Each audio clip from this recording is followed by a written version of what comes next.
La biomecánica es simplemente la aplicación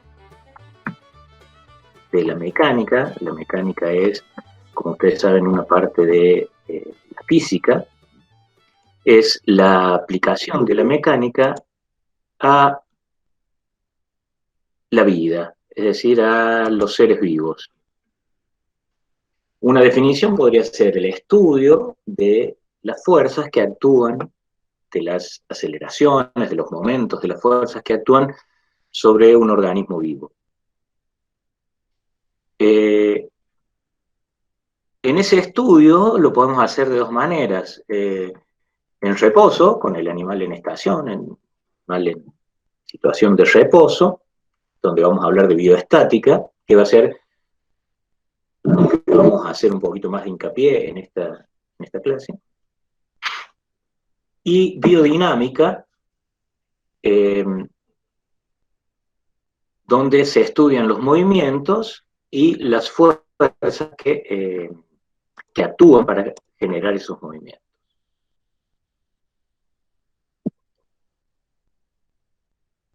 Bueno, ahora sí, volvemos y ya no cortamos más. Entonces les decía, la biomecánica, que es el estudio de las fuerzas que actúan sobre un organismo vivo, les reconocemos como dos formas o dos métodos. Con el animal en reposo, en ciertas fuerzas, que se llama bioestática, y con el animal en movimiento, donde se estudia o bien el movimiento o bien las fuerzas que generan ese movimiento. En este caso hablamos de biodinámica y podamos subdividirla a su vez cuando lleguemos a ver eso. Antes de empezar con algunos conceptos de biomecánica en sí, vamos a tratar de reconocer o tratar de imaginarnos al aparato locomotor, a todo esto que hemos visto, huesos, articulaciones, músculos, como un sistema de palancas, es decir, un sistema integrado donde lo que actúan son palancas. ¿Está bien? Todos ustedes conocen lo que es una palanca, ¿verdad? Entonces, una palanca que tiene una resistencia, vamos a usar el láser, así se ve mejor, una resistencia, en este caso estos 100 kilitos que están acá, una potencia y un punto de apoyo. Esas serían las partes de una palanca. El punto de apoyo también se denomina fulcro, como bien dice ahí. Ahora, si nosotros partimos de ese punto de apoyo, de ese fulcro, tenemos un extremo de la palanca que va hacia la potencia, hacia la resistencia, perdón, que se llama brazo, y el otro extremo que va hacia la potencia, que se va a llamar brazo de potencia. Una regla de las palancas es que la potencia por su brazo, es decir, la potencia por su brazo, es igual a la resistencia por su brazo. Si nosotros vemos en este ejemplo, el brazo de resistencia, el brazo de resistencia y el brazo de potencia, y vemos la diferencia de potencia y de resistencia, vamos a suponer, siguiendo esta regla, que el brazo de potencia es 20 veces más largo que el brazo de resistencia, porque 20 por 5 da 100, 100 por 1 da 100. Entonces, para equilibrar esta ecuación, necesitamos que este brazo sea 20 veces más largo que este. ¿Qué quiere decir? Que en este caso, con una potencia notablemente menor, podemos equilibrar esta palanca de acuerdo al largo del brazo de la potencia, en este caso. Ahora, si nosotros llevamos esto al aparato locomotor, podemos decir, o podemos reemplazar, la potencia va a ser el músculo, los brazos van a estar formados por los huesos que intervienen, mientras que el punto de apoyo o el fulcro, el punto de giro de la palanca va a ser la articulación. ¿Está bien? Ahora, esto se va a repetir en el aparato locomotor. Si ustedes recuerdan del secundario seguramente, se acordarán que hay 3 clases o 3 grados de palanca, dependiendo de dónde se ubica la potencia, el punto de apoyo y la resistencia. Esas palancas son la palanca de primera clase, que es la que veíamos hace un rato, el punto de apoyo o el fulcro está entre la resistencia y la potencia por el otro lado. Este podría ser un ejemplo, la articulación atlanto-occipital, perdón, el músculo recto de la cabeza y la cabeza. La cabeza es la resistencia, la potencia es este músculo y el punto de apoyo, el punto de giro, el fulcro, es esta articulación. ¿Qué características tienen estas palancas de primera clase? Que dependiendo el largo de un brazo del otro, la potencia puede ser notablemente menor, como veíamos hace un rato, con 5 kilos equilibrábamos 100 kilos de resistencia. Estas articulaciones tienen la ventaja de que la velocidad y la amplitud de movimiento van a ser mayores mientras más se acerque el punto de apoyo a la potencia. ¿Qué quiere decir? Que este músculo, que se puede, ustedes saben, los músculos se acortan más o menos 1/3 de su longitud. Este músculo que se acorte 1/3 de longitud va a generar un movimiento mucho mayor porque está bastante cerca del punto de apoyo. En contrapartida, ¿qué pierde? Necesita más potencia para realizar este movimiento.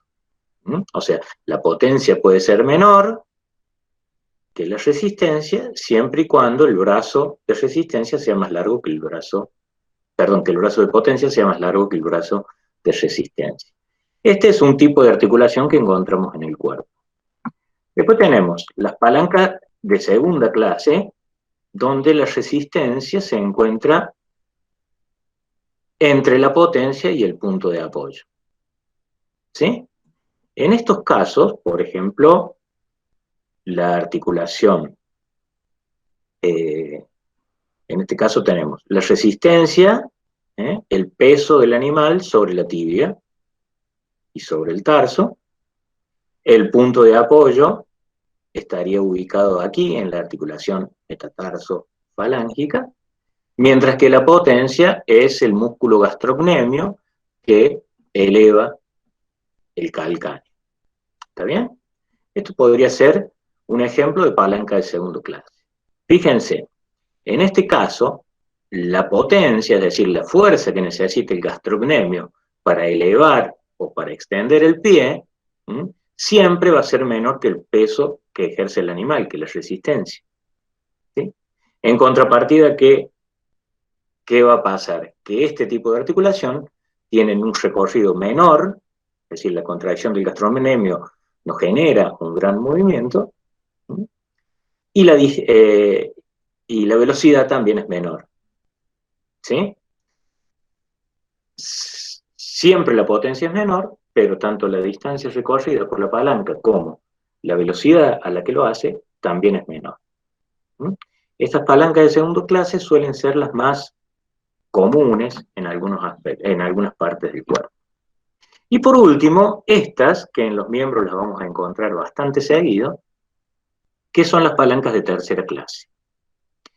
Aquí, la potencia, es decir, la fuerza que ejerce el músculo, siempre es mayor a la resistencia. Fíjense, el punto de apoyo, la articulación en un lado, ¿sí? La potencia en el centro de la palanca y la resistencia en el otro. Aquí la potencia, la fuerza que ejerce el músculo, siempre es mayor a la resistencia.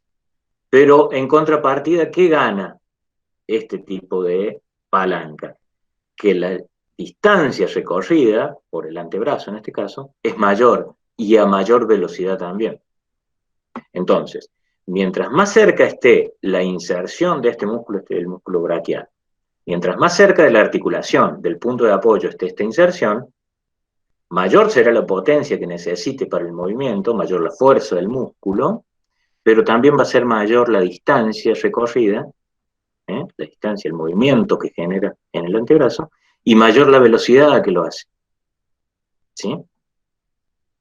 Por ejemplo, pensemos en un zarpazo, un cazador, va a necesitar generar más fuerza, pero lo va a hacer a ese movimiento a una mayor velocidad y a una mayor amplitud de movimiento. ¿Está bien?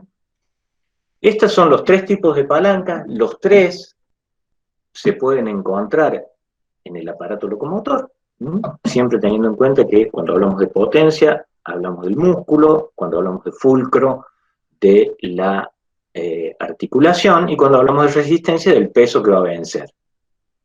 Ahora bien, ¿qué quiere decir esto? Que si nosotros nos vamos a la primera regla que habíamos visto de las palancas, que brazo de potencia por potencia es igual a brazo de resistencia por resistencia, nosotros en ciertos puntos podemos calcular, por ejemplo, en este caso, la fuerza que hace este tendón. ¿Está bien? Supongamos que tenemos aquí un peso de 100, que puede ser mucho más para esta vaca, pero supongamos que aquí hay un peso de 100.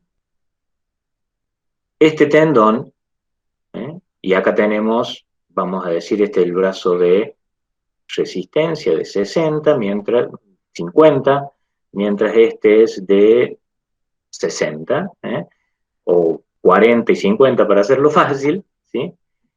Eso podemos equilibrar y acá vamos a tener más o menos una potencia de 80 kilos para levantar 100. Es decir, se perdió en recorrido, pero este tendón o este músculo está haciendo una potencia menor a la resistencia que está sosteniendo.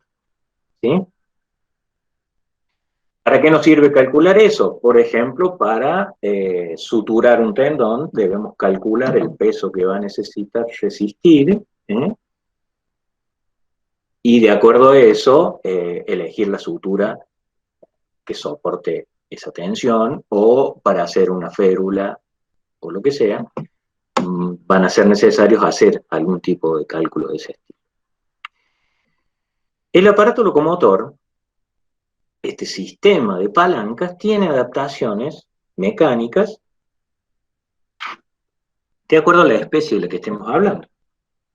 Por ejemplo, un carnívoro necesita ciertas características porque tiene que salir a cazar, mientras que un herbívoro no. Un carnívoro tendrá que desarrollar velocidad para atrapar a su presa, con gran gasto de energía eventualmente, mientras que un herbívoro lo que necesita es caminar mucho y mantenerse en movimiento porque se va desplazando un alimento. Eso que ha generado que se produzcan adaptaciones en distintos sentidos de ese sistema de palancas. Por ejemplo, nosotros podemos ver el apoyo en los dedos en los carnívoros, en la uña en los herbívoros, ungulados en general, un metacarpo o un metatarso más largo en los ungulados que en los carnívoros. La inserción de los músculos en los carnívoros suele ser, en estas palancas de tercera clase, suele ser más cercana a la articulación, de tal manera que este movimiento del antebrazo para cazar, por ejemplo, para el zarpazo, como decíamos recién, tenga mayor amplitud del movimiento y mayor velocidad, cosa que un herbívoro que tiene que caminar no necesita. Entonces, esa inserción se hace más a distal, de tal manera que se reduce el movimiento, se reduce la velocidad o se reduce la amplitud del movimiento, pero el esfuerzo que se realiza es menor también. ¿Sí? Por otro lado, nosotros podemos ver en esta palanca que es la articulación o la mandíbula articulando con el cráneo, nosotros podemos ver que la línea oclusal, la línea de cierre de los dientes, varía con el punto de apoyo. Por ejemplo, en los carnívoros, el punto de apoyo o la articulación está casi a la altura de la línea de cierre. Esto implica que este animal, el carnívoro, pueda abrir su boca mucho más que un herbívoro. Al tener el punto de apoyo aquí, esta boca se puede abrir mucho más que esta, que tiene su punto de apoyo mucho más dorsal que la línea oclusal. ¿Está bien? Todas estas son adaptaciones de especies, adaptaciones que se han ido dando de acuerdo a los hábitos de cada una de estas especies. ¿Sí? Bien. Vamos a ver esto, pero antes... y son los últimos, que admitimos. A ver.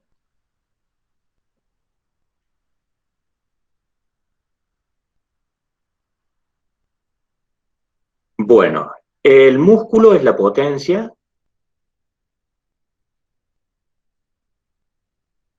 como dicen ahí en el chat. Bien, vamos a ver esto ahora. Seguramente han visto, o van a leer, si se ponen a leer en el CONIC,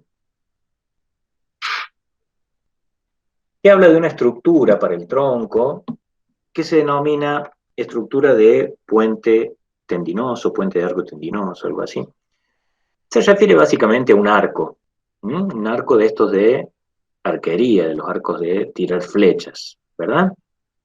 Ese arco sería un ejemplo de la manera en que se constituye el tronco, o que el tronco logra tener cierta estabilidad.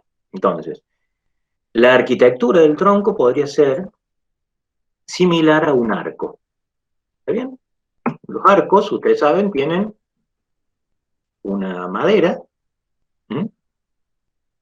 fibra de vidrio, lo que sea, vamos a suponer que es madera, y una cuerda, es decir, una estructura rígida o semirrígida que tiene o que permite cierta flexibilidad, y una cuerda que sería una estructura flexible, pero que tensa el resto de la estructura. ¿Sí?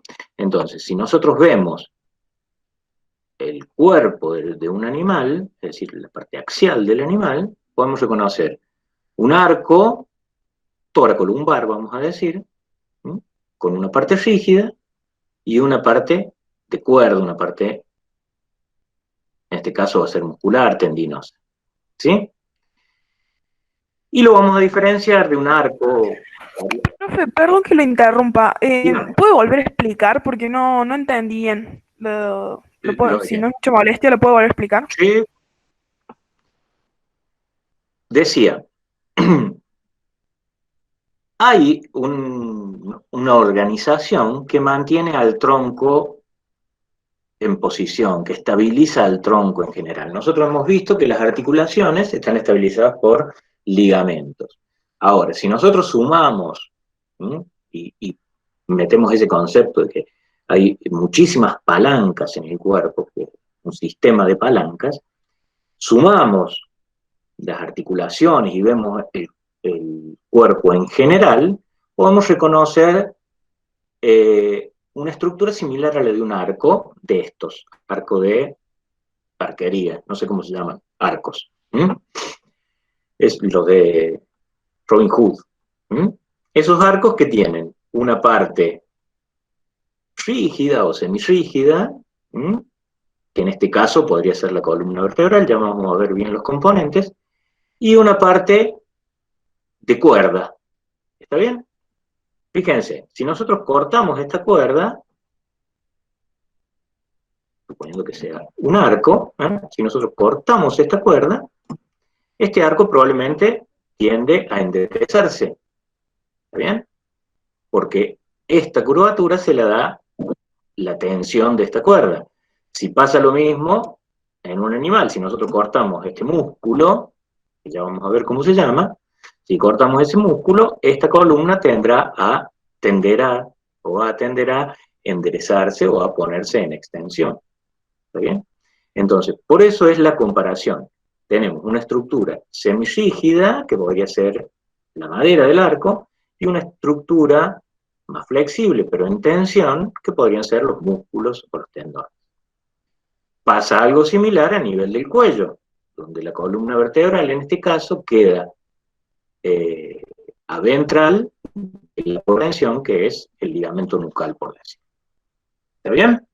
Ahora vemos ya con más ejemplos. Fíjense, dijimos, tenemos un arco o una madera a este nivel. ¿Mm? Ese arco, esta sería la madera. ¿Cómo está formada esa madera o esa parte rígida? Por las vértebras, ¿Mm? Por los discos intervertebrales, es decir, las articulaciones, ¿Mm? Los discos intervertebrales que permiten cierto movimiento, la articulación interarcual, los ligamentos, en este caso ligamento longitudinal ventral, dorsal, supraespinoso, podríamos agregar los interespinosos, etc. Es decir, esa estructura que nosotros vimos de columna vertebral sería esta parte rígida del arco, que se sitúa de esta forma. ¿Está bien? Con cierta curvatura hacia dorsal, si se quiere. ¿Sí? Ahora, ¿cómo está tensionada esa estructura? En principio, fíjense que desde aquí, desde el lumbar, esa fuerza se transmite al sacro y del sacro al ilion y del ilion al resto del coxal, ¿no? Ahora, por este lado está interrumpida porque tenemos las costillas, ¿sí? Pero volviendo, esta parte de la columna, esta parte del arco, está formada por estas estructuras que vimos aquí, ¿sí? Y a eso le vamos a sumar un grupo de músculos que está a dorsal de los procesos transversos. ¿Sí? Ese grupo de músculos recibe el nombre general de músculos epiaxiales. ¿Sí?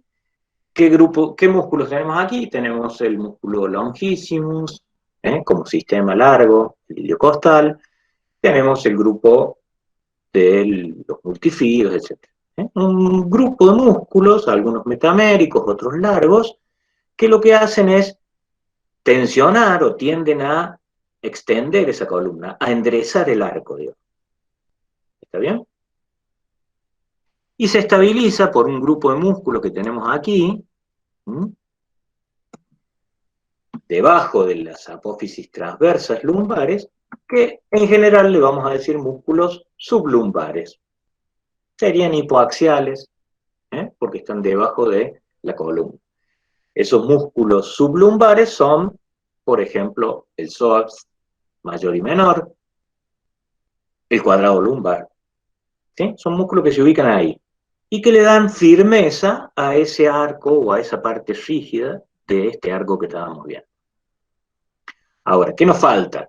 La cuerda del arco, ¿verdad? La que se tensa, la que se mantiene.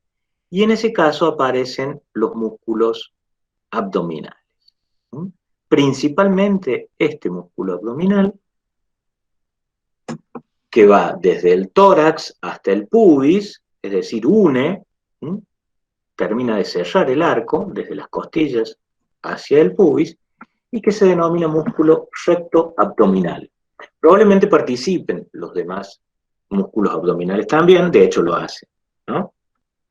Pero fíjense, la tensión de este músculo, ¿sí?, lo que genera es mantener, ¿sí?, con cierta curvatura este arco. O sea, la tensión de la cuerda mantiene con cierta curvatura este arco. De hecho, vamos a suponer que acá estamos nosotros. ¿Sí? ¿Qué pasa cuando hacemos abdominales? Cuando contraemos el recto abdominal. Nuestra columna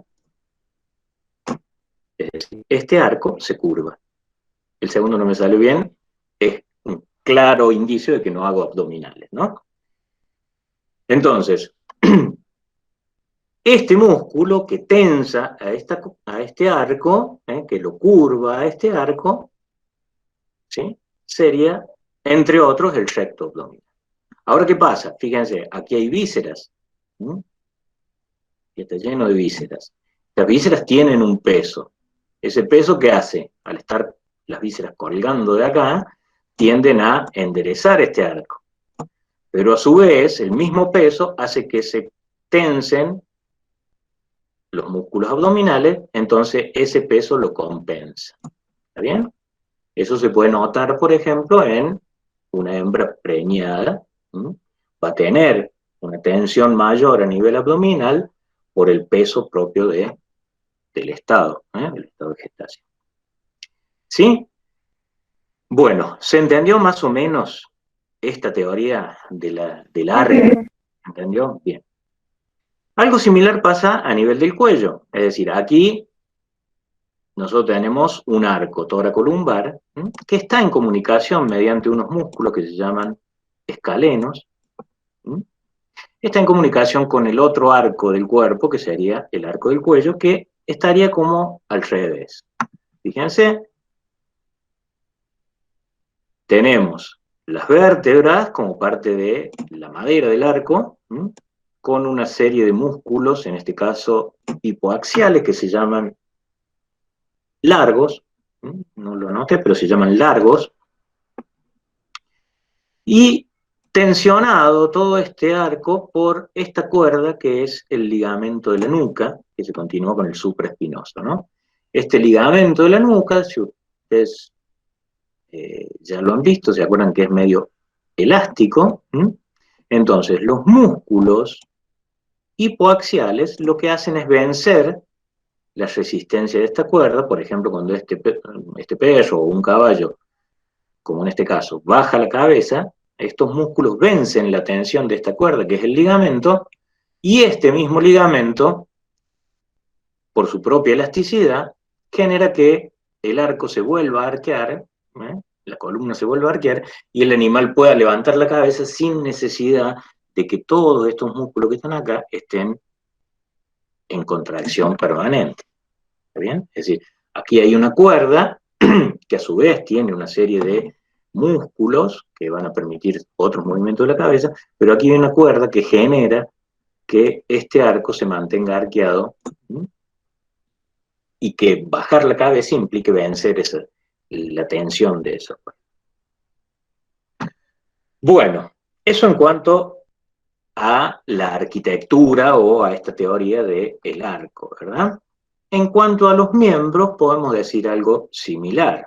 Hay una estructura que tiene que ver con la adaptación del animal, que es bastante simple. Nosotros sabemos, o ya hemos ido viendo, que el miembro torácico está unido al tronco por medio de músculos, dando en un corte transversal una especie de esquema similar a este, donde, podemos decirlo de una manera quizá más correcta, el tronco está colgando, ¿sí?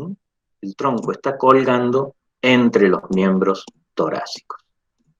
Y cuelga principalmente ¿por quién? Por el músculo cerrato-ventral, un músculo, sobre todo la parte, ¿se acuerdan que el cerrato-ventral tiene una parte cervical y una parte torácica? La parte torácica principalmente es bastante tendinosa, ¿no? Aponeurótica. Esa parte torácica del cerrato ventral sostiene de un lado y del otro el peso del tronco, o buena parte del peso del tronco, entre los miembros torácicos. ¿Esto qué le genera o qué beneficios trae en estos cuadrúpedos? En principio que el tronco, al estar colgando mediante una unión elástica, pueden amortiguarse muchos golpes, eh, pueden disminuirse los choques. Pensemos en un gato que se tira de 2 metros y cae con sus miembros torácicos, esta elasticidad dada por los músculos que nosotros hemos visto como músculos extrínsecos del miembro torácico, esta elasticidad, les decía, dada por los músculos, permite amortiguar el choque del piso contra los miembros torácicos. ¿Está bien?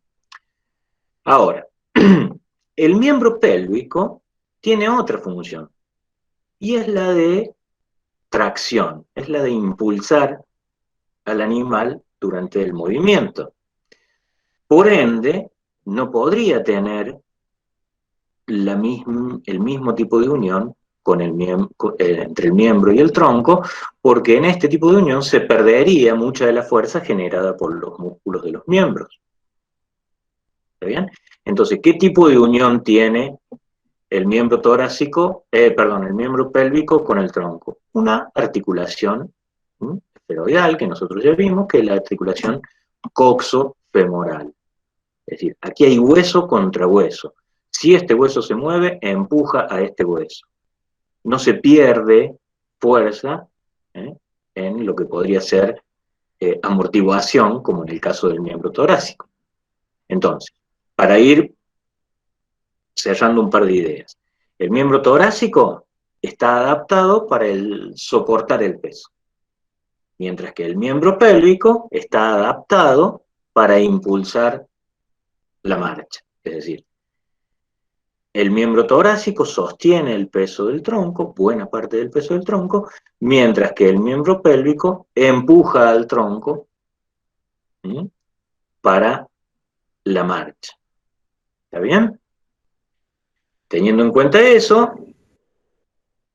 podemos agregar o podemos ya entender por qué el tipo de unión es una sinsarcosis en el miembro torácico y es una articulación esferoidal en el miembro pélvico. Podemos entender también por qué las masas musculares a nivel del miembro pélvico son mucho mayores que las masas musculares del miembro torácico. ¿Por qué los extensores son mayores o las masas extensoras son mayores que las masas flexoras? Porque en esta posición de cuadrúpedo, donde el animal, si relaja los extensores, el animal se cae, porque la flexión la produce la propia gravedad, por eso se necesitan músculos extensores más grandes.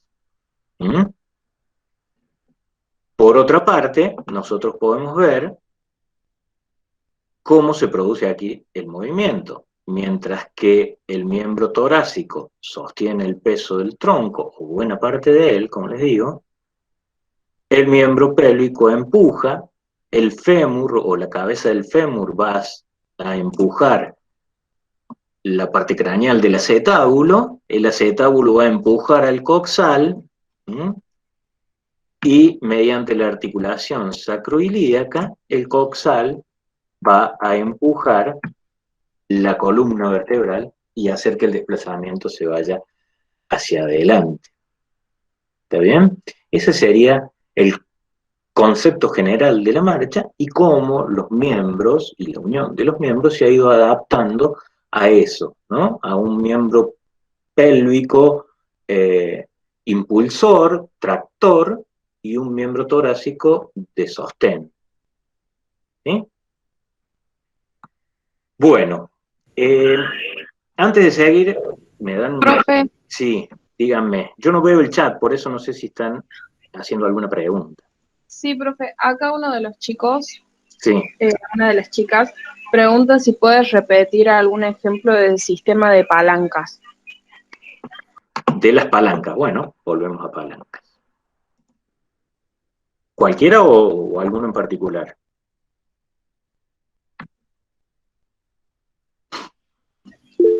Las de miembro, dice.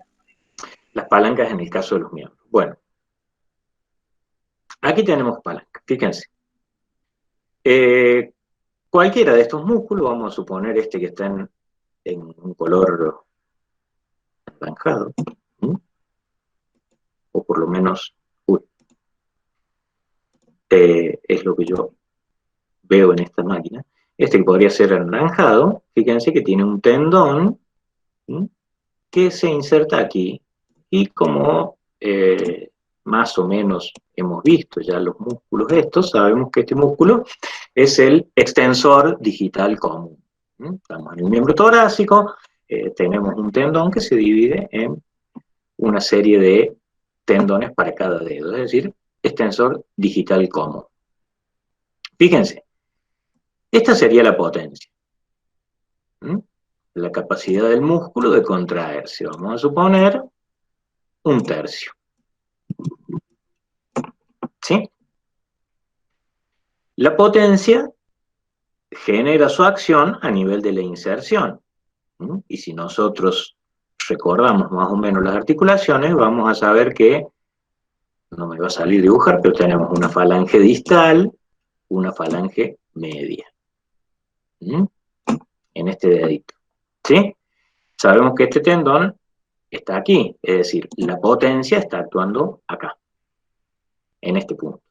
¿Cuál es la resistencia? La resistencia es llevar esta falange distal hacia proximal, es decir, extender el dedo. Entonces, ¿cuál es el punto de apoyo o fulcro? Esta articulación interfalangiana distal. ¿Está bien? Fíjense que este punto, esta inserción, es decir, donde está actuando la potencia en este caso, es bien cerca del punto de apoyo, bien cerca de la articulación. ¿Y por qué? Porque si bien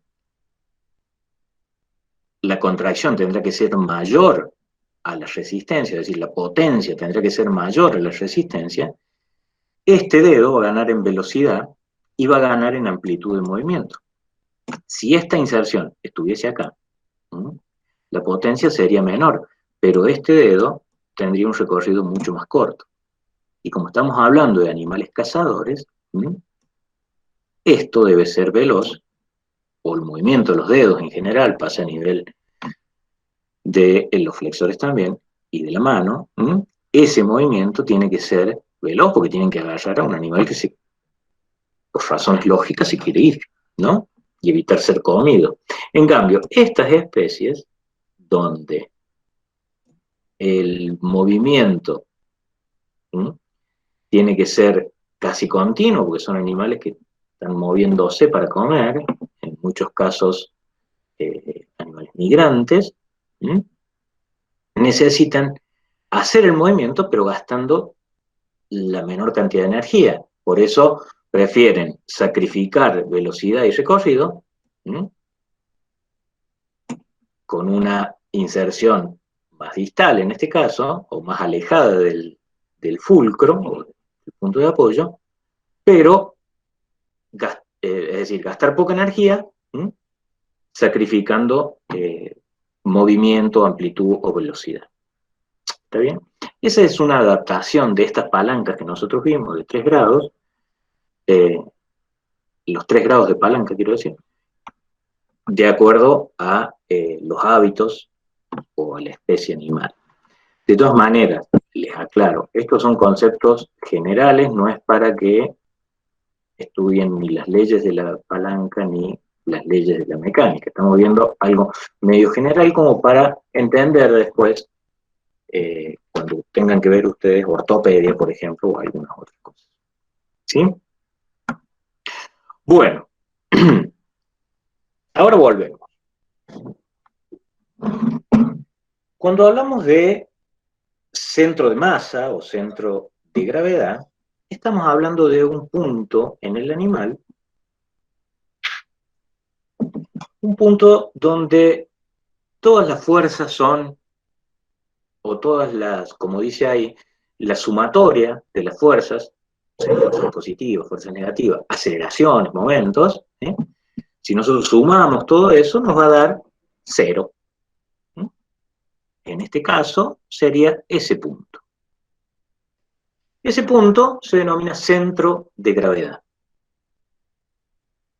El centro de gravedad suele estar hacia craneal, es decir, de la mitad del animal un poquito craneal. Les voy a dar un ejemplo, quizá no el mejor. si nosotros tomamos un lápiz, ¿no? Y vamos poniendo el dedo hasta que queda en equilibrio, es decir, que nos queda balanceándose ese lápiz en el dedo, nosotros estaríamos por ahí en el centro de gravedad. Es decir, si nosotros colgamos a este animal de ese punto, este animal estaría más o menos equilibrado. Es un ejemplo de lo que podría ser el centro de gravedad. Un lugar donde todas las fuerzas, todas las aceleraciones, todas estas cosas que ocurren en el animal, el peso, es decir, está equilibrado. ¿Está bien? Ahora, ese centro de gravedad, como les decía, no está a la mitad del animal como parece en este caso, sino que es un centro de gravedad que suele estar bastante más acraneal. ¿Por qué? Porque hay que tener en cuenta el peso de la cabeza y el cuello, es decir, la fuerza que genera la cabeza y el cuello, el momento que generan a partir de este punto. Entonces, el centro de gravedad tiende a estar más acraneal. De hecho, suele decir que los miembros torácicos soportan más o menos el 60 o entre el 55 y 60% del peso del animal, mientras que los miembros pélvicos estarían soportando el 40-45%. ¿Sí? Supongamos que este perro pese 20 kilos, ¿sí? 12 kilos estarían en los miembros torácicos, 8 kilos en los miembros pélvicos. ¿Sí?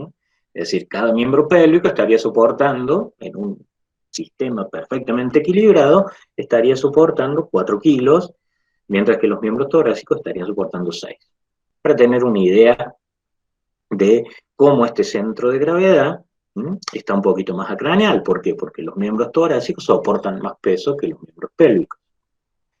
De todas maneras, este centro de gravedad tiene que estar o caer en un punto dentro de la superficie formada por los 4 miembros. Fíjense, este centro de gravedad está dentro de este rectángulo que forman los 4 miembros apoyados en el piso. Si este centro de gravedad estuviese acá, y este caballo no se mueve, ese caballo se va a caer. ¿Sí? No sé si se entiende. Si este centro de gravedad se corre por alguna razón acá, este animal va a hacer este movimiento y se va a caer de nariz al piso. Evidentemente, esto es instintivo, entonces nos pasa a nosotros. Nosotros tenemos el centro de gravedad que cae en la superficie ocupada o formada por nuestros 2 pies. ¿Sí? Por acá estará nuestro centro de gravedad. Si nosotros nos ponemos con la espalda contra la pared e intentamos tocar la punta de nuestros pies, nos vamos a caer para adelante. ¿Por qué? Porque no podemos equilibrar el centro de gravedad yéndonos un poquito hacia atrás para que siga quedando acá. ¿Ya? Eso sería un ejemplo. ¿Qué pasa? Ese centro de gravedad, que nosotros vemos acá y que más o menos podemos reconocer sin demasiado ejercicio, nos permite ver diferentes cosas. Por ejemplo, si este dibujo que bien podría ser un caballo, si este caballo está con la cabeza más baja, este centro de gravedad va a estar más craneal. Si levanta la cabeza el caballo, el centro de gravedad se va más hacia caudal. Supongamos que nosotros queremos levantar este miembro para revisarlo. Este centro de gravedad va a quedar con ese miembro levantado en este triángulo formado por el otro miembro apoyado y los 2 miembros pélvicos apoyados. ¿Se entiende? ¿Qué quiere decir? Que si nosotros tenemos un caballo, no podemos bajarle la cabeza al mismo tiempo que intentamos levantarle este miembro. ¿Por qué? Porque el centro de gravedad va a quedar acá y nos queda fuera del triángulo, de este triángulo. ¿Está bien? Entonces, ¿qué tenemos que hacer? Tener en cuenta esas fuerzas que el animal las entiende mucho mejor que nosotros. Profe, Sí. una duda. Sí. Sobre este centro de gravedad, ¿qué pasa Sí. cuando hay parálisis? Tipo, los miembros, por ejemplo, los miembros pélvicos están directamente en el suelo. ¿Dónde está el centro de gravedad? Bien, el centro de gravedad te va a quedar, si estos miembros están en el suelo, en la superficie formada. Suponete que, que el perro con parálisis esté plantígrado, apoyando esto. Entonces te van a quedar miembro torácico, otro miembro torácico, y acá en lugar de tener un punto que apoya los dedos, va a apoyar toda la planta.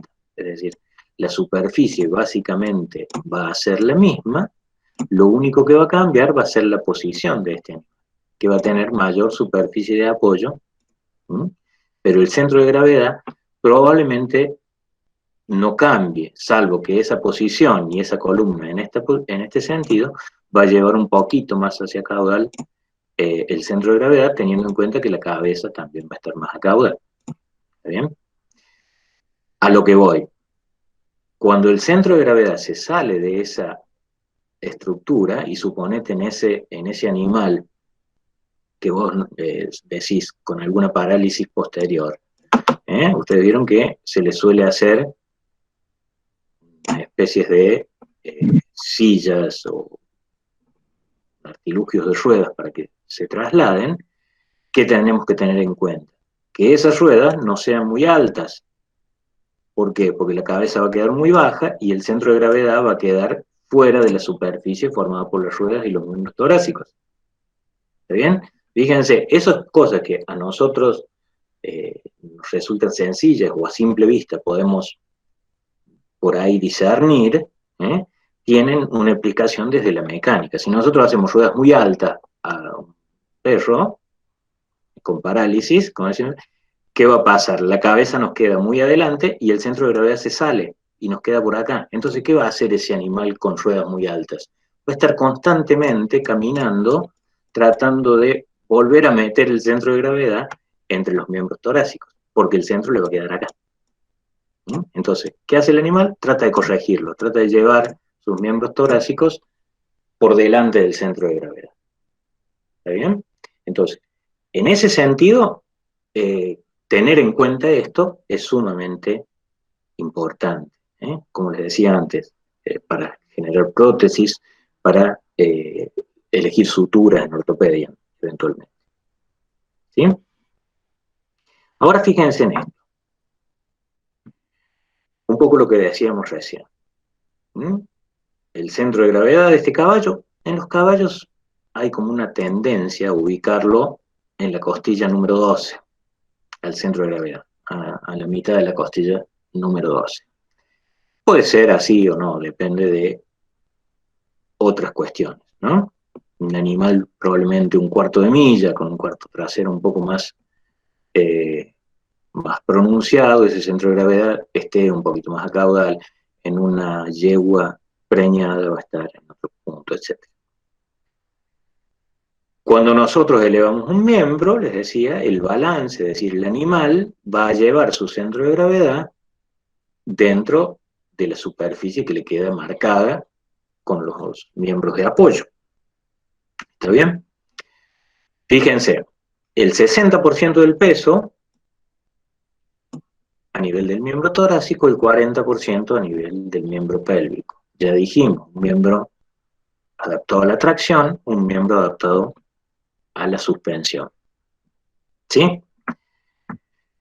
¿Qué pasa si agregamos peso? Fíjense, un caballo de salto, un caballo de carrera, un caballo que lleva un jinete, va a tener el peso del jinete generando que ese centro de gravedad se vaya un poquito más hacia craneal.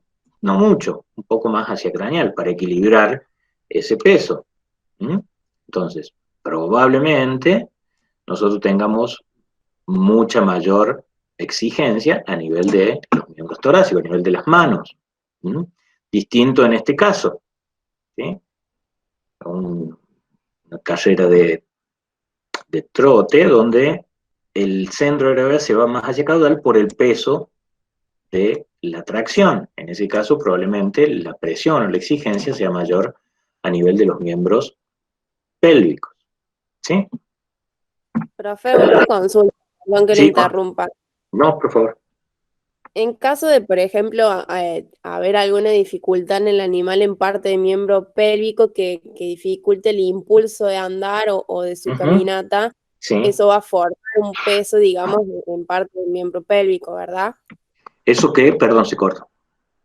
Sí, va, digamos, a formar parte del peso que va a generar el miembro pélvico, porque al no tener un buen correcto funcionamiento, como que va a dificultar ese andar y va a generar, digamos, un cierto peso, Sí, ¿no? sí, de hecho, bueno, depende del grado de dificultad, pero vos fíjate, y ya lo vamos a ver en la parte de dinámica, vos fíjate, cualquier animal, y es muy fácil de ver en el miembro torácico, cualquier animal que le duele la mano para caminar, nosotros lo vamos a ver cuando camine, que va a hacer algunos gestos o algunos movimientos de la cabeza distintos, como ayudándose con el brachiocefálico, por ejemplo, como ayudándose con los músculos del cuello en el movimiento para compensar esa dificultad de soportar el peso.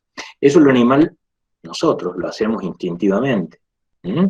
Una persona que le duele un pie trata de llevar su centro de gravedad hacia el pie opuesto para no hacer tanta presión sobre eso. Es decir, lo que nosotros vemos ahora son las fuerzas en reposo, estáticas. En la dinámica, es decir, en el movimiento, todos los animales instintivamente vamos compensando cualquier dificultad, llevando hacia un lado y hacia el otro el centro de gravedad. ¿Está bien? Que es otra forma de decir alivianar el peso en el lugar donde nos duele. ¿Está? Entonces, si un miembro tiene alguna dificultad, evidentemente va a generar un peso que tendrá que ser compensado por otros músculos que llevan el centro de gravedad hacia otro lugar. ¿Mm? Miren este caso. Esta es una vaca y esta es otra vaca. ¿Sí? Fíjense, ustedes saben que estas manchas son individuales, ¿no? Son como nuestras huellas digitales. Por eso sabemos que son vacas distintas. Fíjense, este podría ser el centro de gravedad de una vaca como esta. ¿Mm? Fíjense la ubre de esta vaca.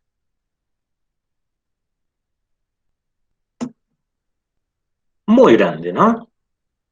Es decir, esta vaca que puede dar, vamos a decir, 40 litros de leche en una ordeñe, tiene 40 litros de leche aquí, entre los miembros pélvicos. ¿Mm? 40 litros de leche son 40 kilos. Es decir, esta vaca tiene un 8%, más o menos un 8% de su peso entre los miembros. ¿Sí? ¿Eso qué hace? Genera que este centro de gravedad se vaya un poco más hacia caudal, porque hay que compensar este peso. ¿Sí? Esto, indirectamente, ¿qué está haciendo? Aumentando la exigencia del miembro pélvico. No es casual, no es casual que en estos tambos, este tipo de animales de alta producción, no es casual que el 90% de las afecciones de los miembros, de las afecciones podales, sean en el miembro pélvico. Probablemente esto tenga algo que ver. ¿Sí? Lo que decíamos recién del centro de gravedad, cómo lo equilibra un animal. Fíjense, a este caballo le duelen las manos. ¿Cómo sabemos que le duelen las manos? Por su posición. Fíjense, ese centro de gravedad que tendría que estar por acá, ¿no? Con el animal más o menos en una posición natural, se ha ido más hacia caudal, es decir, este animal instintivamente lo que está haciendo es llevar parte de su peso hacia los miembros pélvicos. Es decir, que estos miembros torácicos ya no soporten el 60%, sino que soporten, no sé, el 50%, es decir, el 40%. ¿Está bien? Es decir, lleva el centro de gravedad hacia atrás, lleva su peso o parte de su peso hacia los miembros pélvicos porque le duelen las manos. ¿Mm? Esto es un animal que tiene una posición típica de las afecciones de las láminas, de las laminitis, ¿no? Ese dolor genera que el animal se ponga en esta posición. ¿Sí? Entonces, si nosotros empezamos a relacionar estas cuestiones de la mecánica instintiva que tienen los animales, nosotros podemos llegar a dilucidar, llegar a discernir qué afección puede estar teniendo ese animal. Ya vamos a ver enseguida otro ejemplo. ¿Está bien? Bueno, si quieren ir dejando preguntas en el chat, después al final las vemos a todas juntas y tratamos de contestar. Bien, para que todas estas fuerzas se descompongan bien, algo de lo que decían recién, si hay afecciones, ¿qué pasa? Bueno, el centro de gravedad cambia, etc. Para que todas estas fuerzas se descompongan de manera correcta, se necesitan que los animales tengan buenos aplomos.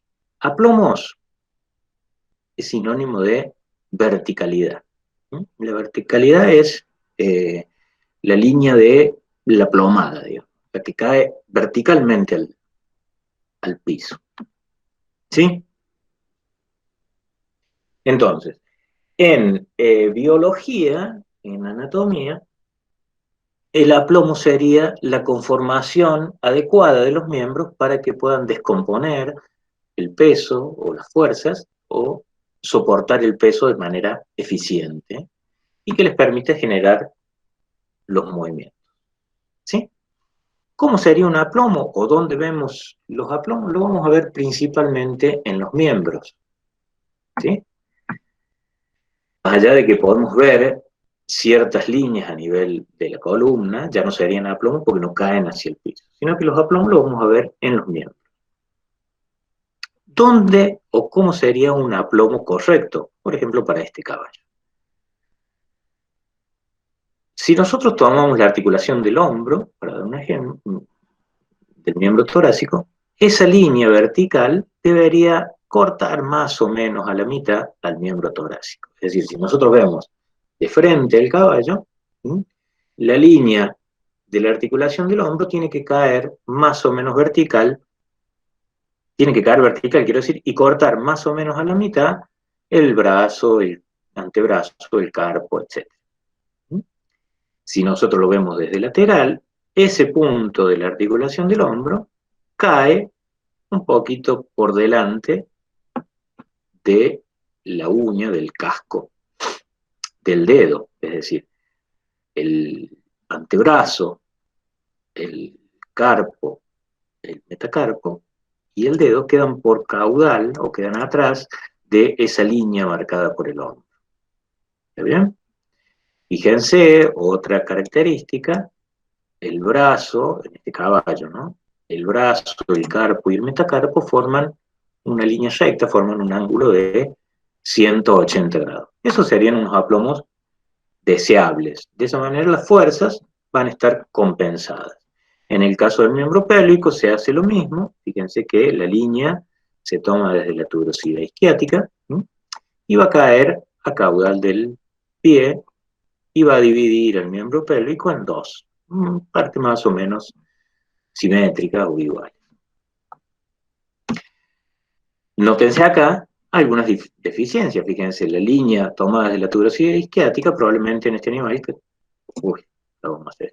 probablemente en este animal venga por acá, no está dividiendo el miembro pélvico en dos, sino que estos huesos calcáneos están muy juntos.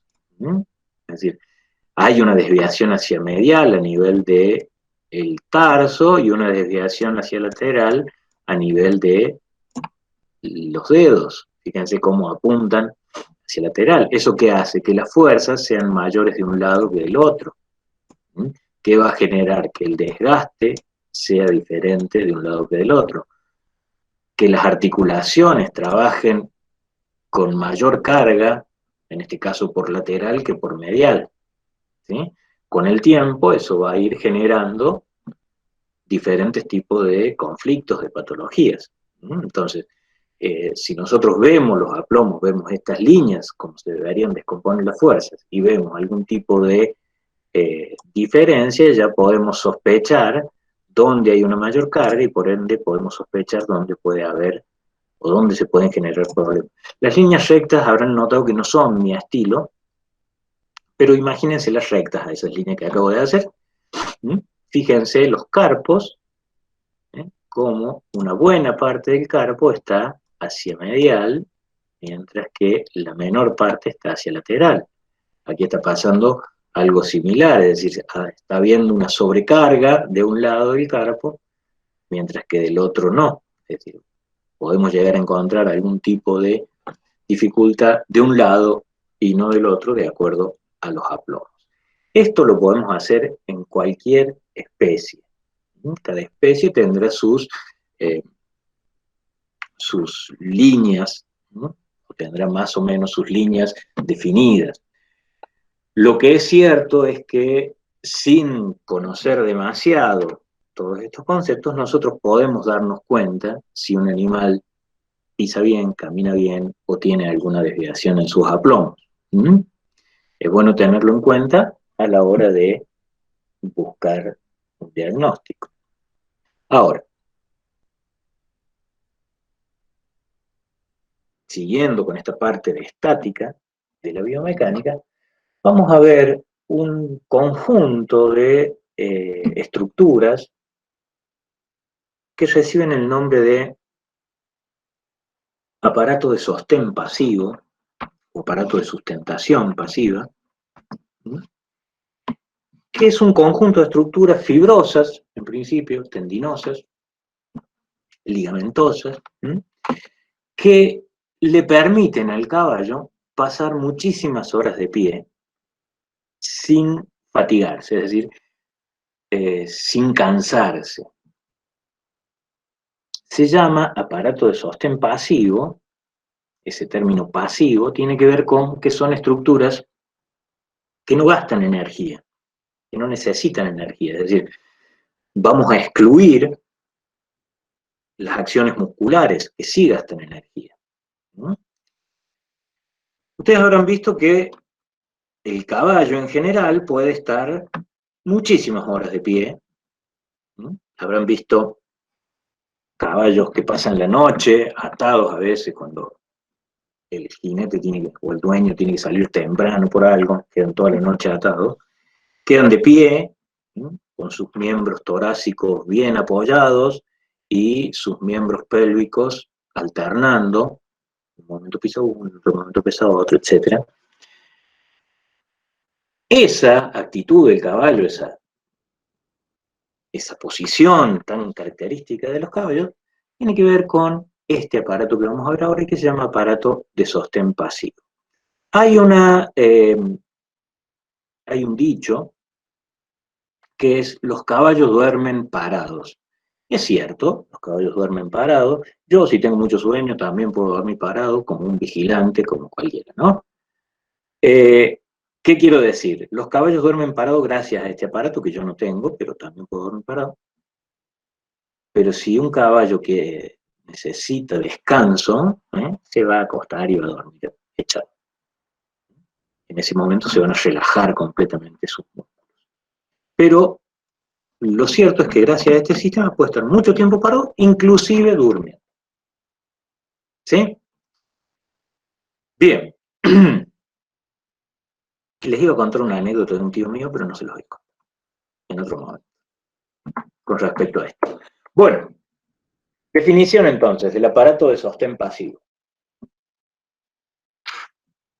Conjunto de estructuras de tipo fibroso, no gastan energía, reitero, que soportan el peso del equino. Y de acuerdo a lo que vimos ahora, vamos a aprovechar este esqueleto que tenemos aquí para pensar qué sería soportar el peso de este animal.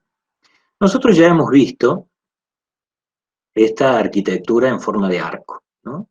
De arco de cuerda, arco de arquería, ¿sí? Es decir, la tensión de las fascias, la tensión que genera el peso de las vísceras, mantiene esta estructura más o menos en posición. Pasa algo similar con el cuello, mediante el ligamento nucal, ¿sí? Hemos visto también que el músculo serrato ventral que nosotros tenemos por acá, la porción torácica, habíamos dicho que era más bien, o tenía un alto componente aponeurótico, es decir, no era tan muscular, quizá la parte cervical sí lo sea, ¿no? Pero nosotros sabemos ya que el serrato ventral sostiene el peso del tronco entre los miembros torácicos. ¿Qué parte del miembro torácico? El serrato ventral, ustedes ya saben, se inserta en la cara serrata del escápula, la cara medial del escápula. Es decir, en un punto más o menos por acá, todo el peso de este caballo, o el 60%, como dijimos hace un rato, el peso del animal está cayendo desde ese punto hacia el piso, en esa línea, ¿no?, que decíamos hace un rato. ¿Ya? Es decir, en ese punto de la escápula cuelga buena parte del peso del caballo. El resto del peso estaría aquí, en la articulación coxofemoral. Bien, haciendo lo mismo, ¿no?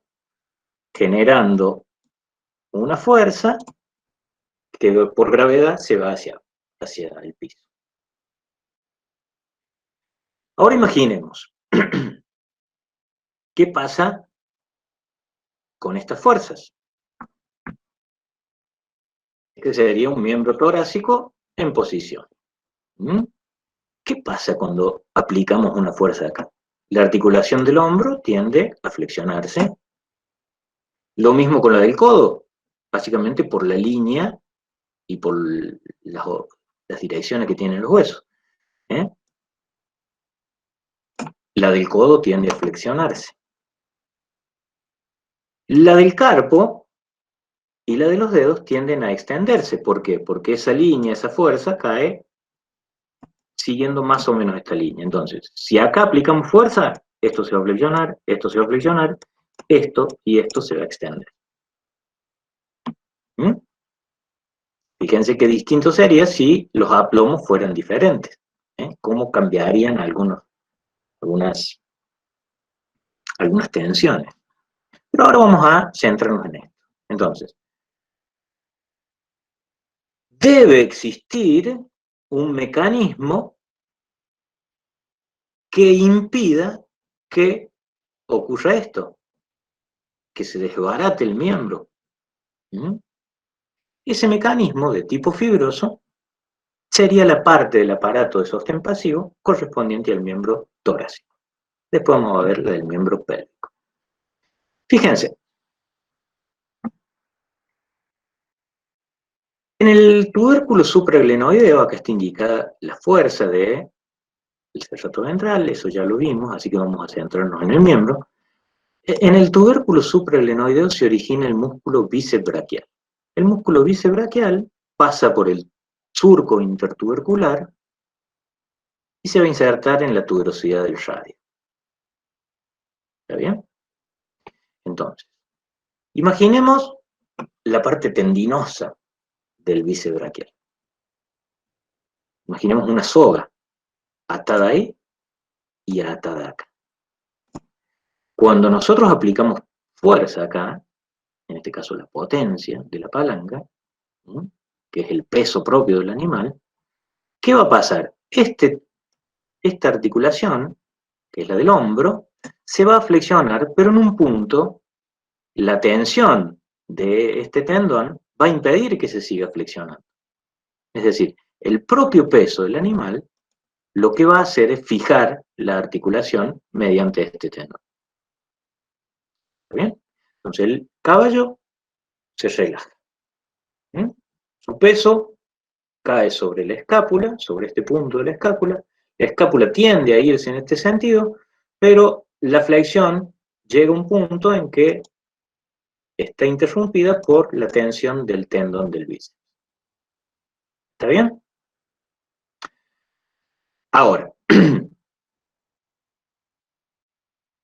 Este tendón del bíceps lo que hace es transmitir también parte de su fuerza mediante esta estructura, que es una de las aponeurosis del bíceps, no una de las la aponeurosis o el tendón largo del bíceps, que transmite también parte de esta fuerza, fuerza que no le da la contracción del músculo, sino que le da este peso, es decir, transmite parte de esa tensión, la transmite hacia el extensor radial del carpo y de ahí hacia el metacarpiano. Esta tensión, les decía, del bíceps genera que tienda a producirse la flexión del codo. ¿Cómo se evita la flexión del codo? Muy simple. Y fíjense, ya volvemos.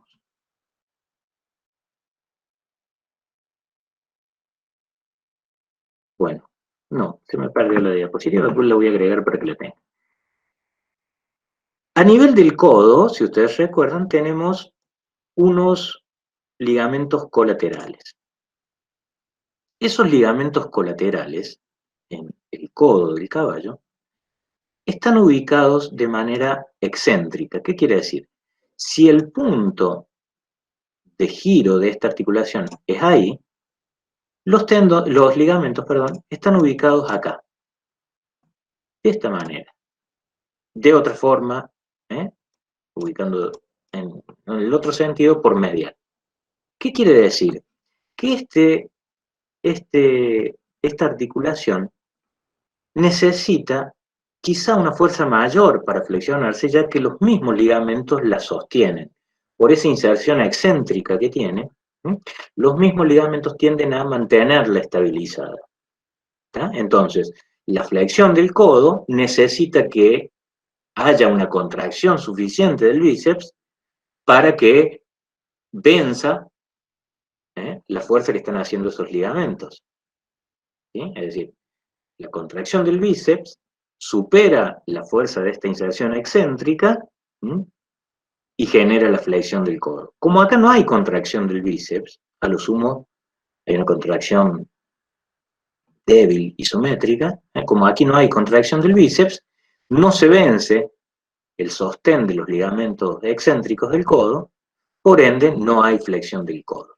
Entonces, fíjense, el peso del animal en la escápula generó que se tensionen las partes tendinosas del bíceps, la aponeurosis o la fascia del extensor carporradial, la fascia del brazo, del antebrazo, y generó este propio peso que se mantengan estabilizadas, que se mantengan inmóviles, 1, 2, 3 articulaciones, sin ningún gasto de energía. ¿Está bien? Ahora, tenemos esta otra articulación de los dedos. ¿Sí? Entonces, necesitamos de mecanismos que contrarresten y que eviten, por ejemplo, que se sobreextienda el dedo y esta parte, que sería el nudo, el menudillo, termine tocando el suelo. ¿Está bien? Y aquí aparece este aparato, que está tanto en el miembro torácico como en el miembro pélvico, y que se denomina aparato suspensor del nudo. ¿Cómo está formado este aparato suspensor del nudo? Ustedes recuerdan que nosotros vimos, o tenían para ver en la guía, una serie de músculos que se llaman interóseos. Los músculos interóseos son músculos que se encuentran a nivel de los metacarpianos, de los metatarsianos, en todas las especies. En el caso suele haber tantos músculos como metacarpianos o metatarsianos haya. Por ende, el caballo tiene 3 músculos interóseos porque tiene 3 metacarpianos, por más que 2 de ellos sean rudimentarios, ¿no? Pero se fusionan estas 3 porciones y forman un solo músculo, que tiene una característica particular en el caballo, el músculo interóseo. Esa característica es que no tiene un vientre, no tiene un cuerpo carnoso, sino que es un músculo totalmente tendinoso, sobre todo en el adulto. En la vaca pasa algo parecido, nomás que se nota más a medida que va pasando el tiempo. En el caballo no, en el caballo el músculo interóseo es bien tendinoso. ¿Sí? Ese músculo interóseo que está apoyado contra el metatarsiano o metacarpiano 3, el grande, digamos, se inserta, se origina acá, bien cerquita de la epífisis proximal del hueso, y se inserta en estos huesos, que son los sesamoideos proximales. ¿Sí?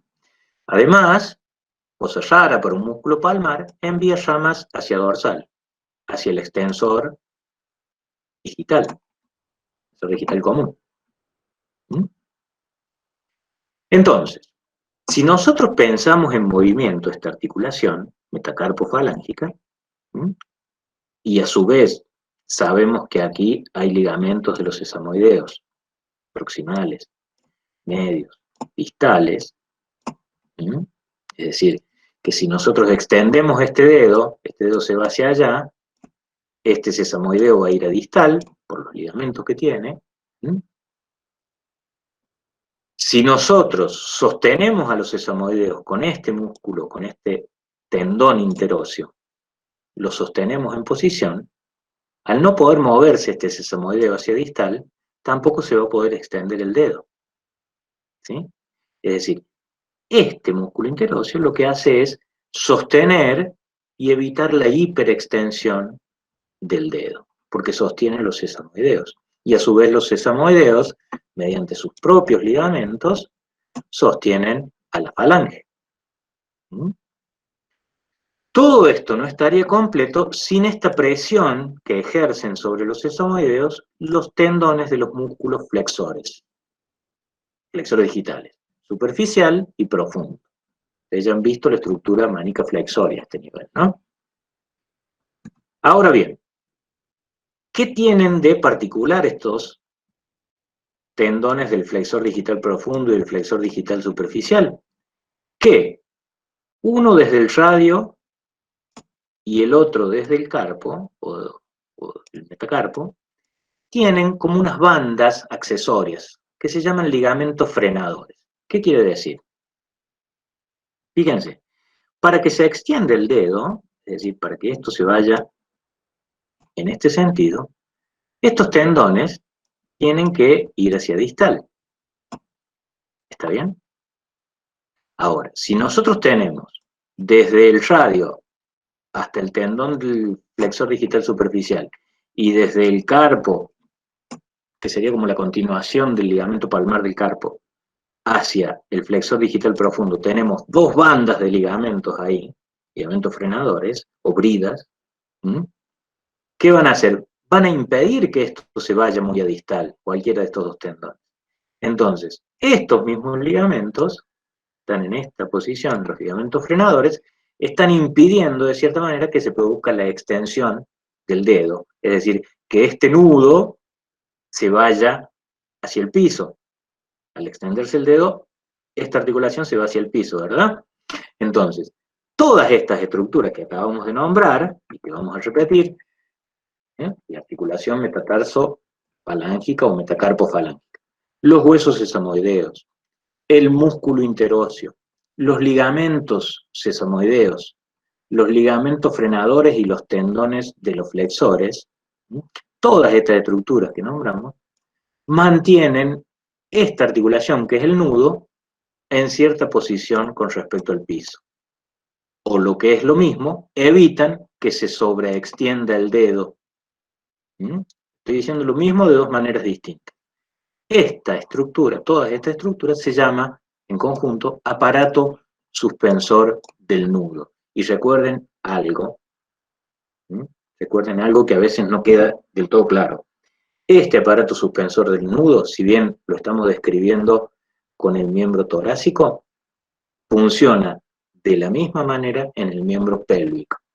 ¿Sí? Es decir, en el dedo de la mano o en el dedo del pie, tenemos un aparato suspensor del nudo.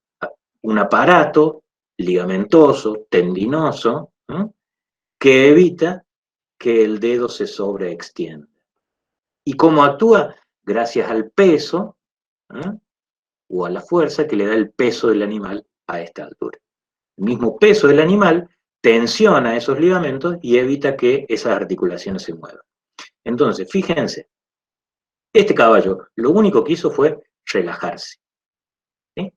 Al relajarse el propio peso del animal, generó que todas sus articulaciones se mantengan estables.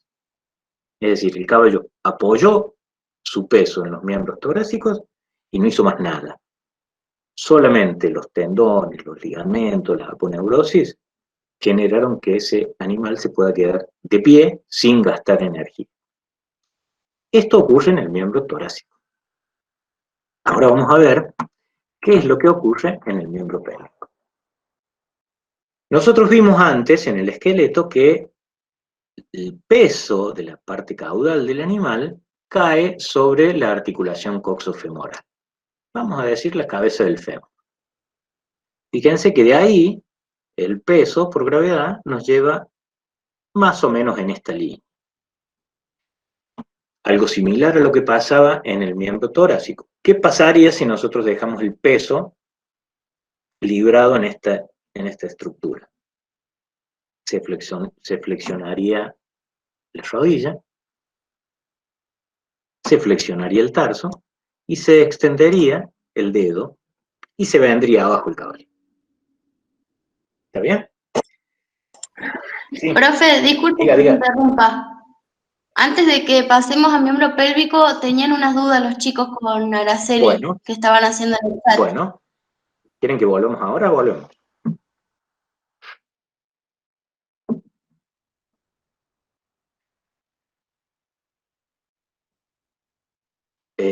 ¿Están en el chat o qué? Las estaba anotando Araceli, no sé si está ahí. Bueno, si no las vemos al final. ¿Les parece? Al final o ahora, como usted prefiera.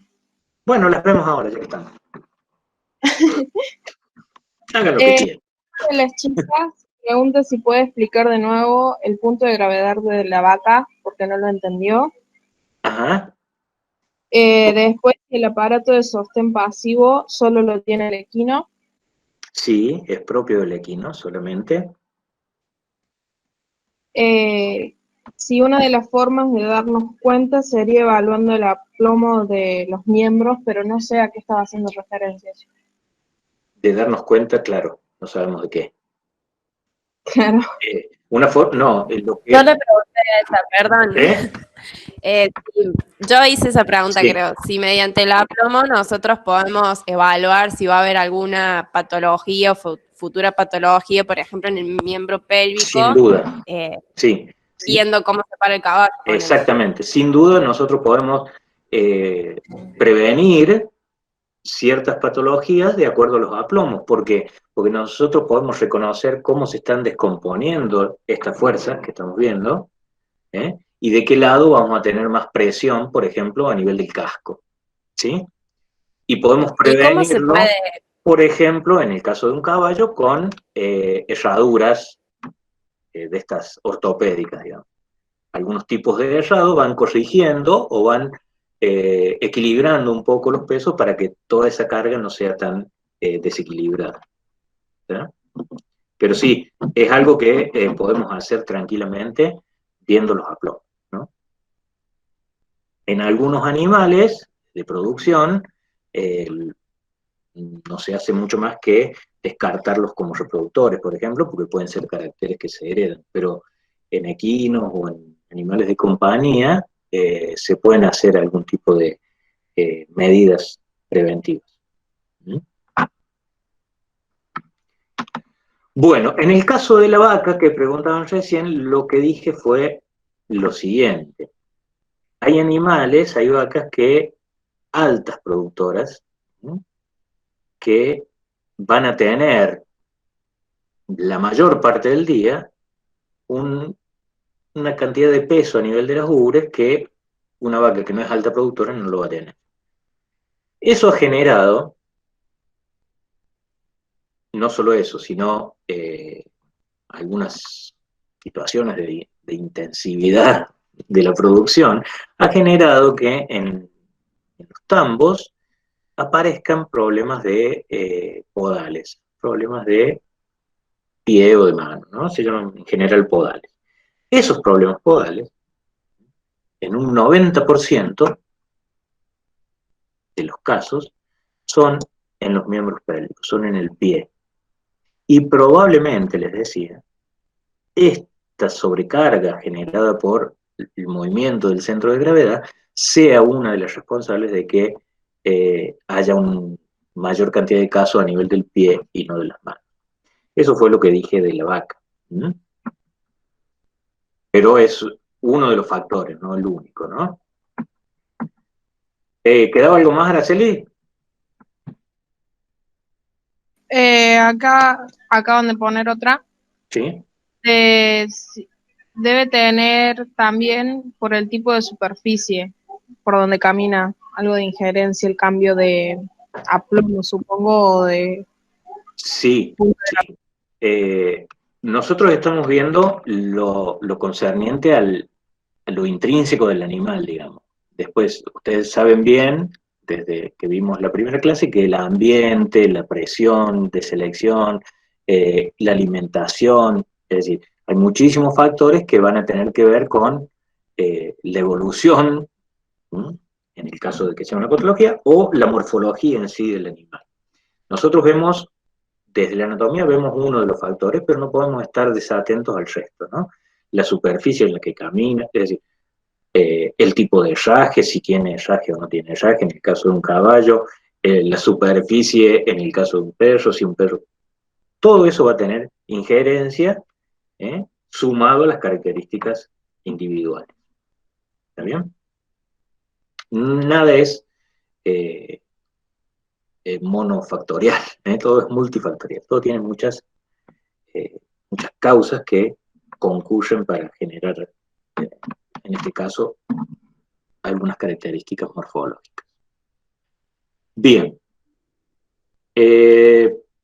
seguimos. Nosotros tenemos aquí la articulación de la cadera, que por el peso que va a hacer el animal sobre la cabeza del fémur va a tender a flexionarse, la de la rodilla que va a tender a flexionarse, la del tarso que va a tender a flexionarse, y la del dedo que, como pasaba en el miembro torácico, tiende a extenderse. ¿Está bien? A este nivel, nosotros sabemos cómo se estaría evitando la sobreextensión del dedo, que es de la misma forma que pasaba en el miembro torácico, es decir, aquí estaría actuando el aparato suspensor del nudo. Una diferencia del aparato suspensor del nudo a nivel del miembro pélvico, que no es propia del aparato suspensor del nudo. El flexor digital superficial en el miembro pélvico no tiene un ligamento frenador, sino que el propio hueso calcáneo, ustedes saben que el flexor digital superficial en el miembro pélvico, todavía no han visto la guía, pero en el miembro pélvico no tiene un ligamento frenador, sino que tiene una especie de capuchón a nivel del hueso calcáneo. Ese hueso calcáneo actuaría como frenador, en este caso, es la única diferencia que vamos a encontrar. Ahora bien, a nivel de la cadera, de la articulación coxofemoral, no hay demasiadas diferencias con el resto de las especies, salvo un ligamento extra, que no es poca diferencia ahora que lo pienso, un ligamento extra que se llama ligamento accesorio de la cabeza del fémur. Ustedes recuerdan que en las especies que vimos, en la cabeza del fémur, si se acuerdan, había una fosita, un agujerito. De ese agujerito sale un ligamento que va al acetábulo y que se llama ligamento de la cabeza del fémur. En la cabeza del fémur del caballo, en lugar de haber un agujerito, hay como una fosita así, en forma de cuña, que da lugar a dos ligamentos, al de la cabeza del fémur y a este que se llama ligamento accesorio de la cabeza del fémur y que se encuentra aquí. Este ligamento accesorio de la cabeza del fémur se continúa con el tendón prepúbico, que estaría por acá, que es este que ven acá. Eso, de cierta manera, ese ligamento extra que tiene la articulación coxofemoral, limita de cierta manera la flexión de esta articulación. De todas maneras, no es suficiente y a este nivel, hay un poco de gasto de energía, es decir, el aparato de sostén pasivo, si bien no es esto, pero en esa actitud que toma el animal de descanso, necesita gastar algo de energía a este nivel, para mantener o para evitar la flexión de esta articulación. Y ya vamos a ver dónde nos damos cuenta. Ahora bien, nosotros vamos a tomar estas dos articulaciones. La articulación de la rodilla, femorotibio-rotuliana, y la articulación del tarso en su conjunto. ¿Está bien? El caballo tiene una particularidad. Ya volvemos a la rodilla, no se preocupen. El caballo tiene una particularidad. Este músculo, que si ustedes recuerdan o ya han visto en la guía, se llama peroneo tercero. Acá lo tienen anotado. Es un músculo bien tendinoso en el caballo, es como un cordón, que va desde el fémur hasta el metatarso. ¿Sí? Fíjense, si el peso actúa sobre la cabeza del fémur, este fémur tiende a bajar, por lo tanto este extremo del G fémur gira por acá, este extremo del G fémur tiende a irse a proximal, ¿y qué va a hacer? Va a tensionar el peroneo tercero, va a tirar del peroneo tercero, haciendo que el metatarsiano también se vaya a proximal. ¿Está bien? Es decir, para decirlo de otra manera, si se flexiona la rodilla, el peroneo tercero va a tirar y va a flexionar el tarso. ¿Está bien? ¿Se entiende? Como si fuese aquí, miren. Y tiene una polea. Si esta polea se mueve en este sentido, es decir, si el fémur se mueve en este sentido, va a generar que esta soga tire para allá, esta cuerda, que es el tercer peroneo, haciendo que esto gire en este sentido. Es decir, si se flexiona la rodilla, se flexiona el tarso. Ahora, del otro lado de la articulación, desde la fosa supracondilar hasta el calcáneo, como decíamos recién, hay un músculo que en el caballo es bien fibroso, bien tendinoso, y que se llama flexor digital superficial. ¿Sí? Fíjense de dónde hasta dónde va. Sería más o menos lo opuesto al peroneo tercero que veíamos recién. ¿Qué quiere decir? Que si se extiende la articulación de la rodilla, es decir, si el fémur se va en este sentido, esta correa, que es el flexor digital superficial, va a tirar del calcáneo, haciendo que se extienda también el tarso. ¿Sí? Lo vemos en este caso. Fíjense, aquí tenemos marcada en una línea oscura el flexor digital superficial, que se une más o menos al calcáneo. Por otro lado tenemos el peroneo tercero. Si este se flexiona, esto se va hacia proximal, tira el tercer peroneo y este se flexiona. Si pasa lo opuesto, es decir, si se extiende, tira de acá, lo que hace que tire de acá, y esto se extiende. Entonces, este aparato que se denomina aparato recíproco, ¿qué genera? Que cuando se flexiona la rodilla, se flexiona el pie. Cuando se extiende la rodilla, se extiende el pie. ¿Está bien? Por eso se llama recíproco. Porque son interdependientes o dependientes las dos articulaciones. Lo que pasa en la rodilla, pasa en el tarso. Lo que pasa en la pierna, vamos a decir, pasa en el pie. ¿Está bien? Por eso se llama recíproco. Esta imagen es de Getty. Y si ustedes estudian el Getty, van a ver que Getty propone con argumentos muy claros y bastante interesantes que el gastrocnemio, es decir, el principal músculo de la pantorrilla, también participa en este aparato recíproco. Yo tampoco lo dejaría afuera. Es decir, para simplificarlo, peroneo tercero y flexor digital superficial. En la mecánica, ustedes saben que todo esto son organismos, son cuestiones interdependientes, diferentes partes del mismo aparato. En el mecanismo en general también estaría participando el gastrocnemio. Entonces, ya tenemos claro esto, ya tenemos que lo que pasa en la rodilla pasa en el tarso. Ya tenemos claro que el dedo del pie no se va a sobreextender porque hay un aparato suspensor del nudo, igual que en el miembro torácico. Entonces, ¿cómo se inmoviliza el miembro pélvico? Fácil. Fíjense, esta es la rodilla de un caballo. Esto es medial, por ende, esto es lateral. Este es el labio medial de la tróclea, este es el ligamento rotuliano medial, este es el ligamento rotuliano intermedio, y este es el ligamento rotuliano lateral. Esto es la rótula, un hueso que está ubicado acá. Acá estaría la inserción del cuádriceps, por ejemplo, más acá medial tendríamos el sartorio y el gracilis, otros músculos. Cuando se flexiona la rodilla, es decir, cuando la articulación entre el fémur y la tibia se flexiona, reduce su ángulo,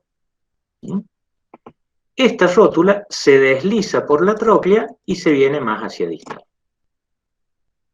Cuando se extiende el miembro, es decir, que se contrae el cuádriceps, cuando se extiende la rodilla, esta rótula se va más hacia proximal. Ahora, en ese movimiento, semi-extensión, podemos decir, que la rótula está aquí, en esta posición, el caballo tiene una posibilidad que no tienen otras especies, y es, contrayendo el sartorio y el gracilis, llevar esta rótula acá, traerla medial. ¿Está bien? Y la deja encajada en el labio medial de la tróclea. Es decir, el caballo puede sacarla la rótula de la articulación, luxarla y ponerla y dejarla colgando ahí a medial. Al quedar encajada acá, esta rótula pierde la posibilidad de deslizarse por la tróclea. Por ende, la articulación de la rodilla queda trabada, porque acá estos ligamentos, intermedio y medial, quedan tensos, es decir, estos huesos no pueden cambiar su angulación porque están sostenidos por este ligamento. Al quedar trabada la rótula, esto impide que el peso del animal genere la flexión de la rodilla. Y como dijimos que hay un aparato recíproco, que lo que pasa en la rodilla pasa en el tarso, gracias a estas dos cuerdas, al trabarse la rodilla, se traba el tarso. Entonces el caballo, ¿qué hizo? Encajó la rodilla. ¿Está bien? La encajó, se trabó esta articulación, como hay un aparato recíproco, se traba esta otra articulación, el mismo peso genera que a nivel del nudo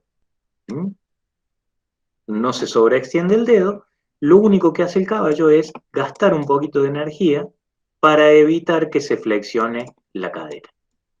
El resto lo hace el propio peso del animal. Entonces, si ustedes prestan atención, van a ver que los caballos cómo descansan. Tienen los miembros torácicos apoyados, firmes, la cabeza en general un poquito más baja, llevando el centro de gravedad más todavía hacia los miembros torácicos. Tiene una rodilla trabada y ese miembro apoyado, soportando parte del peso, y con el otro miembro descansa, es decir, el otro miembro se para en pinzas, se para con esta parte con la parte dorsal del casco.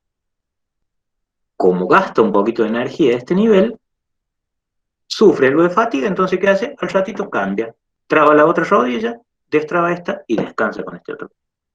Y así el caballo, y si se fijan ustedes van a ver que en algún punto va a tener el coxal más hacia un lado, más hacia el otro, dependiendo de qué lado esté descansando, van a ver ustedes que el caballo así puede pasar horas y horas, porque no gasta energía, sino que su propio peso genera tensión a nivel tendinoso, a nivel ligamentoso, que sostiene las articulaciones, evita que se caiga, y al mismo tiempo el caballo puede relajar en parte sus músculos. Recuerden que para descansar bien y relajar bien los músculos, el caballo se acuesta, ¿eh? Como cualquier ser vivo, menos los árboles. Que no se acuestan.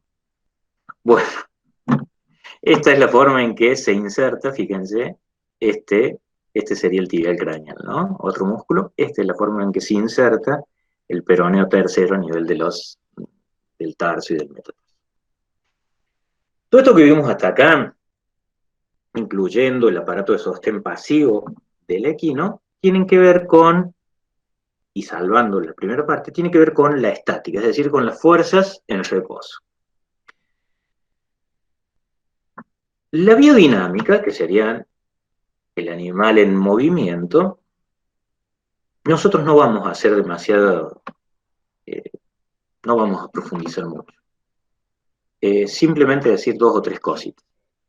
La biodinámica se puede dividir en biocinemática, que sería el estudio del movimiento solamente, y biocinética, que sería el estudio de las fuerzas que generan el movimiento. En todo caso, lo poquísimo que vamos a ver tiene que ver con esto. El resto de ustedes lo van a ir reconociendo, sabiendo esto van a ir reconociendo algunas cosas que pasan en los animales, en sus propios animales, los animales. Si hablamos de esto,